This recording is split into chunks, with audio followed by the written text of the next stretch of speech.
Bonjour et bienvenue. Alors aujourd'hui on va aborder le 3 d'épée. C'est une carte qu'on n'aime pas du tout voir apparaître dans son jeu. C'est une carte qui nous parle d'une douleur, qui nous parle de quelque chose qui peut être assez violent.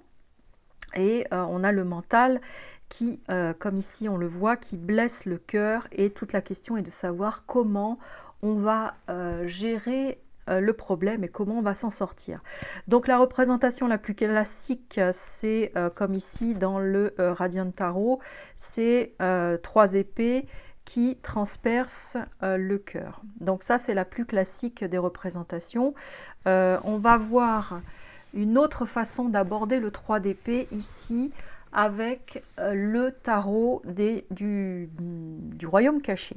Donc ici ce que l'on voit, c'est une jeune fée qui s'écorche les mains sur des épines de rose. Et sur sa tête, on voit alors des fleurs plus ou moins roses. En fait, c'est la passion ici qui est débordante par rapport à ce mental qui va s'accrocher, qui va ressasser et qui ne va pas vouloir lâcher finalement sa douleur. On a oui, ce processus de ne pas vouloir lâcher, même si on sait que ça fait mal, de ne pas vouloir lâcher la douleur et de tout le temps ressasser. Ensuite, on a une autre façon d'aborder ce 3 d'épée qui nous est montré dans le tarot psychique, avec cet homme qui est transpercé par 3 plumes. Alors, les plumes, là, nous évoquent très clairement la parole, nous évoquent très clairement l'écriture. On dit que chaque mot, les mots sont beaucoup plus... les mots peuvent tuer beaucoup plus qu'une épée. Et donc cet homme est totalement ouvert à la blessure qu'il reçoit. Et cette blessure, eh bien, c'est son être en entier qui en est affecté. Mais il est en acceptation totale de cette blessure, de ces mots-là qui viennent le transpercer, parce qu'il sait que cette blessure, il va arriver à en faire quelque chose. Il n'est pas du tout dans le rejet, mais dans l'acceptation totale pour pouvoir la transformer et pour pouvoir acquérir un cœur finalement beaucoup plus grand. Même si ça n'a pas l'air d'être évident ici avec les broussailles, on a quelqu'un qui est en acceptation totale, c'est un acte de résilience en fait, et qui va pouvoir grandir, faire grandir son cœur par rapport à cette blessure. Il va arriver à en faire quelque chose. Donc c'est quand même assez puissant. Ici, on a une représentation que je trouve très intéressante aussi dans le tarot des druides. Alors, ce que je trouve très bien ici, c'est qu'on a un cœur de pierre qui est représenté, c'est très rare, et c'est ce cœur de pierre qui peut blesser ici notre être le plus profond. Ici, on est vraiment au cœur d'un arbre, au cœur de ce qui nous a fait grandir, au cœur de... Si on fait un travail transgénérationnel, on a vraiment cette notion-là qui apparaît, et cette notion de guérison avec l'arbre. Il va falloir du temps, cet arbre demande du temps, la pierre aussi demande du temps, et la pierre, on peut représenter aussi les mémoires que l'on a. C'est pour ça que je parle de travail transgénérationnel, des mémoires qui peuvent nous blesser vraiment au cœur de nous-mêmes.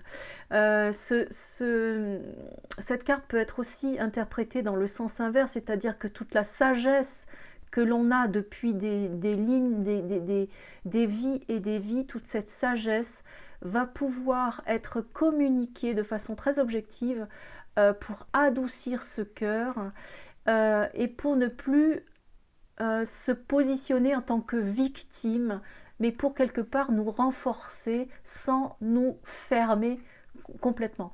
Donc je trouve cette carte très très intéressante dans les deux sens d'interprétation qu'elle propose.